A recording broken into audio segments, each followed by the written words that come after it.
लिया था कि अब वह गांव छोड़कर शहर लौट जाएगा। लेकिन जैसे ही वह कुछ दूर आगे बढ़ा, उसकी गाड़ी अचानक रुक गई, क्योंकि उसने देखा रास्ते के बीच कुछ लाशें पड़ी थीं। किसी का हाथ नहीं था, किसी का पैर नहीं था, और सभी लाशों के चेहरे पर एक डरावना मुखौटा बंधा हुआ था। यह देखते ही आर्यन का खून जम गया।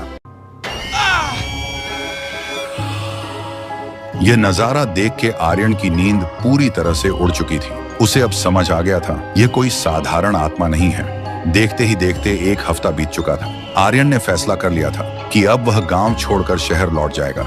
लेकिन जैसे ही वह कुछ दूर आगे बढ़ा, उसकी गाड़ी अचानक रुक गई, क्योंकि उसने देखा रास्ते के बीच कुछ लाशें पड़ी थीं। किसी का हाथ नहीं था, किसी का पैर नहीं था, और सभी लाशों के चेहरे पर एक डरावना मुखौटा बंधा हुआ था। यह देखते ही आर्यन का खून जम गया। वह इतना डर गया कि भागते हुए सीधा बरगद के पेड़ के पास पहुंचा और जोर से चिल्लाया, कौन हो तुम? क्यों इतनी जान ले रही हो? क्या दुश्मनी है इस गांव से? तभी हवा रुक गई और एक आवाज आई, तू यहाँ क्यों आया है? ये मेरी आग है जो सिर्फ मेरे गुनहगारों के खून से बुझेगी। तू यहाँ से चला जा। लेकिन आर्यन डरते हुए बोला, मैं नहीं जाऊंगा जब तक सच नहीं पता चलता। तभी अचानक एक तेज रोशनी चमकी और आर्यन को एक दृश्य दिखाई दिया। वह लड़की गांव की सबसे बेहतरीन नर्तकी थी। नाम था जानवी। वह सिर्फ भगवान के सामने ही नृत्य करती थी। लेकिन एक रात जानवी जब घर लौट रही थी, तभी गांव के पुराने जमींदार और उसके दोस्तों ने मिलकर जानवी का रास्ता रोक लिया और उसके साथ गलत हरकत करने लगे।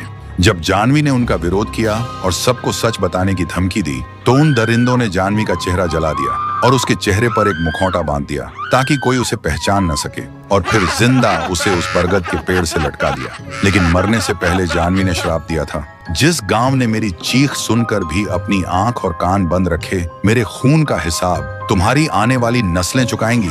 जब रोशनी हटी, तब आर्यन को समझ आया यह बदला नहीं, यह एक आत्मा का इंसाफ है। फिर अगले दिन सुबह आर्यन ने पूरे गांव को इकट्ठा किया और उसने पूरी सच्चाई सबके सामने रख दी। सुनते ही गांव वालों का डर अब शर्म में बदल गया था। फिर उन्होंने पुराने जमींदार के परिवार वालों को गांव से हमेशा के लिए निकाल दिया। फिर रात में पूरा गांव बरगद के पेड़ के पास आया। सब रोते हुए माफी मांगने लगे, जानवी, हम तुम्हारे गुनहगार हैं, हमें माफ कर दो, हमने तुम्हारे दुश्मनों को सजा दे दी है। तभी बरगद के पेड़ पर लटका मुखौटा अचानक टूटकर जमीन पर गिर गया और एक रोशनी के साथ आसमान में खो गया। उस दिन के बाद चंदनपुर शांत हो गया था। लोग अब उस पेड़ के पास आते हैं और जानवी की याद में फूल चढ़ाते हैं। तो दोस्तों, अगर आपको लगता है कि जानवी का बदला सही था और उस मासूम को इंसाफ मिल गया, तो इस वीडियो को लाइक करें और कमेंट में एक फूल जरूर छोड़ें।